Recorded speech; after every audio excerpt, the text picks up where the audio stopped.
Hey everyone, welcome to ECG changes in myocardial ischemia and infarction. Myocardial cells need a constant supply of oxygen and nutrients, which is provided by coronary arteries. Any narrowing or blockage of coronary artery makes it difficult to reach the myocardial demands, leading to myocardial ischemia.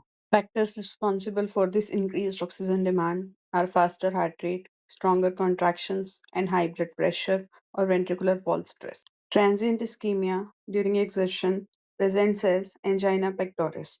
Sustained severe ischemia can cause myocardial necrosis, presenting as myocardial infarction. Abrupt disruption in coronary blood flow, along with unstable angina, myocardial infarction, or sudden cardiac arrest, represents acute coronary syndrome.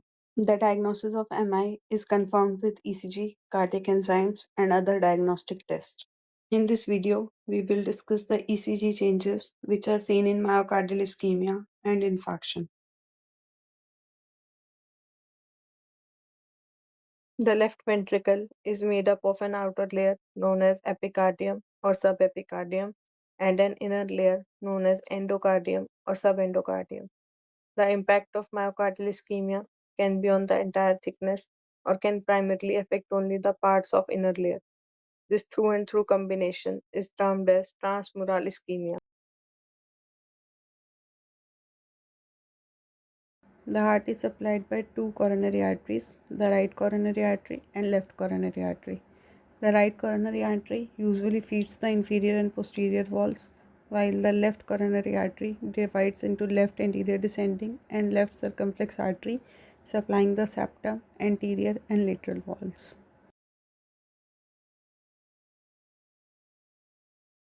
ST elevation myocardial infarction happens when a major coronary artery is completely blocked, causing full thickness damage to the heart muscle. Most cases are due to plaque rupture and clot formation. It shows up on ECG as ST elevation, often with tall T waves. STEMI evolves in two phases. In the acute phase, there is ST elevation and tall hyperacute T waves. Later, deep T waves inversions develop. The affected leads help identify whether the heart attack is in anterior or inferior wall of the left ventricle. Heart attacks usually affect the anterior or inferior walls of the left ventricle. The ECG shows anterior wall Q wave infarction phases with ST elevation and reciprocal ST depression. The ECG shows inferior wall Q wave infarction with ST elevation and reciprocal ST depression. ST segment may be plateau shaped or dome shaped. Sometimes it is obliquely elevated or it may retain its unsloping appearance. Pathologic Q waves form when an area of the heart muscle dies and loses its electrical activity. This causes the ECG voltage to move away from the damaged area, creating a deep negative deflection. Q waves typically appear within first 24 hours of the heart attack and help identify the infarcted region.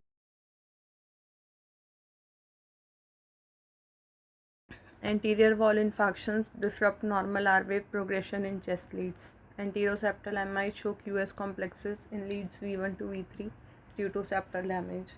Free wall or apical MIs affect leads V3 to V6. High lateral MIs show Q wave in leads 1 and AVL. Most are caused by blockages in the left anterior descending artery or its branches. The ECG shows anterior wall infarction. The QS complexes in leads V1 and V2 indicate anteroseptal infarction, and the diffuse ischemic T wave inversions in leads 1, AVL, and V2 to V5 indicate generalized anterior wall ischemia or non Q wave myocardial infarction. Inferior wall heart attacks appear in leads 2, 3, and AVF with ST elevations and possibly Q waves. They are most often caused by a blockage in the right coronary artery but can also occur due to left circumflex artery occlusion. The ECG shows acute inferolateral wall ST segment elevation MI with prominent ST elevations in leads 2, 3, and AVF as well as in V5 and V6. The reciprocal ST depressions are in lead 1 and AVL and V1 to V2. The ECG shows inferior wall infarction with abnormal Q waves and symmetrical T wave inversions in leads 2, 3, and AVF. Posterior heart attacks are harder to detect because typical ST elevations don't show on standard ECG. Instead, reciprocal changes like tall R waves and ST depression appear in leads V1 and V2.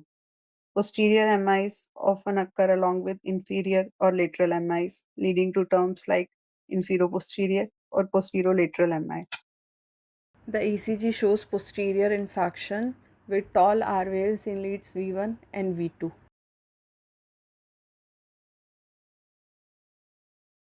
Right ventricular infarction often occurs with inferior MI.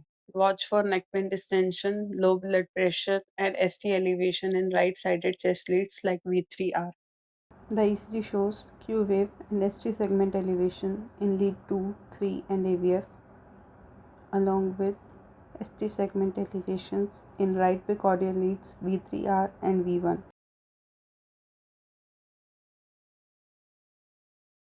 A ventricular aneurysm is a bulging of the heart wall that develops weeks after a heart attack, usually seen in the anterior or inferior heart surfaces. The ECG shows anterior wall aneurysm with prominent Q waves and persistent ST elevations in leads V1 to V3 and AVL, and reciprocal ST segment depressions in the inferior leads. The persistence of ST elevation more than 2 to 3 weeks after an infarction suggests the presence of a ventricular aneurysm. Some patients may suffer more than one heart attack at different times. Old infarcts leave permanent Q waves, while new ones show fresh ST changes and Q waves in different lead groups. The ECG shows loss of normal R wave progression with QS complex in chest leads V1 to V5, as well as QS waves in leads 2, 3, and AVF. Some heart attacks are silent. Q waves may reveal past MI when the patient never had classic chest pain. Right bundle branch block makes diagnosing MI easier because Q waves remain visible. Left bundle branch block is trickier. Look for Q waves or ST changes in V4 to V6 to detect a hidden MI. Atherosclerotic causes of STEMI include anomalous erosion of coronary artery, carbon monoxide poisoning, cardiac trauma, coronary artery dissection, coronary artery embolism, coronary artery spasm, Kawasaki disease, myocarditis, pulmonary embolism, and Takotsubo syndrome.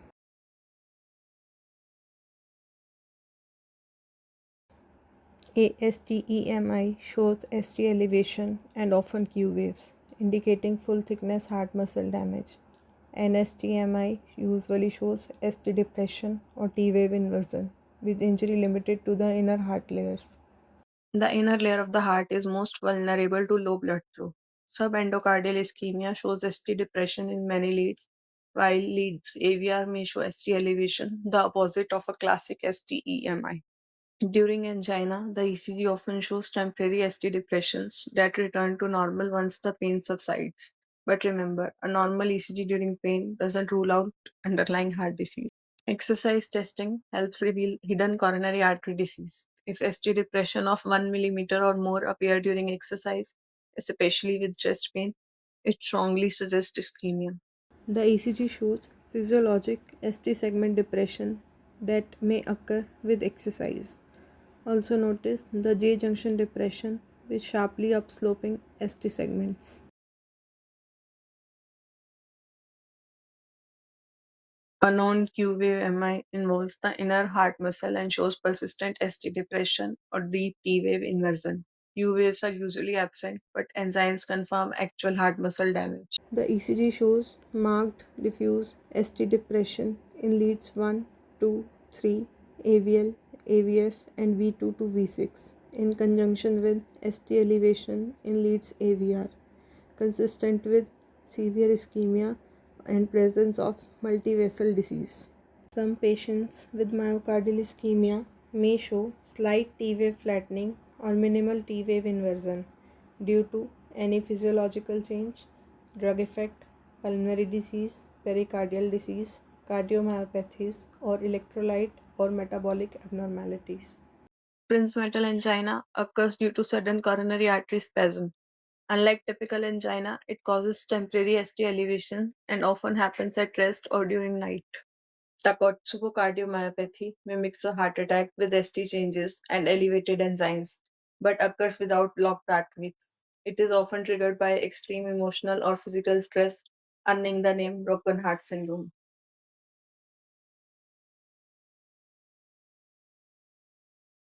Not all ST elevation signal a heart attack.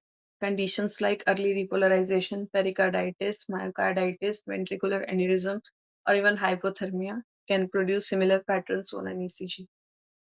ST depression isn't always due to ischemia. It can also appear in left ventricular hypertrophy, digitalis effect, low potassium, or as reciprocal changes in another area of the heart. Deep T wave inversions may point to severe blockage in the left anterior descending artery, known as Whelan syndrome, but they can also occur with stress cardiomyopathy, pulmonary embolism, or even with brain injuries. The ECG shows prominent anterior T wave inversions consistent with the high grade stenosis of left anterior descending coronary artery, known as LED T wave pattern or Whelan's pattern. This ECG is of a patient with acute subarachnoid hemorrhage showing deeply inverted T waves with markedly prolonged QT intervals.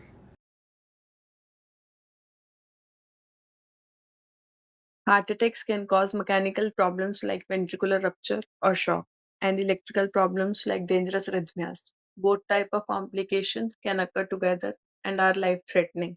After successful reperfusion therapy, ST segments return towards normal and deep T wave inversions may appear. The presence of accelerated idioventricular rhythm often signals restored blood flow. If you like this video, give a thumbs up, comment down below your experiences, share this video, and if you are new here, press that subscribe button and hit the bell icon so that you never miss our videos.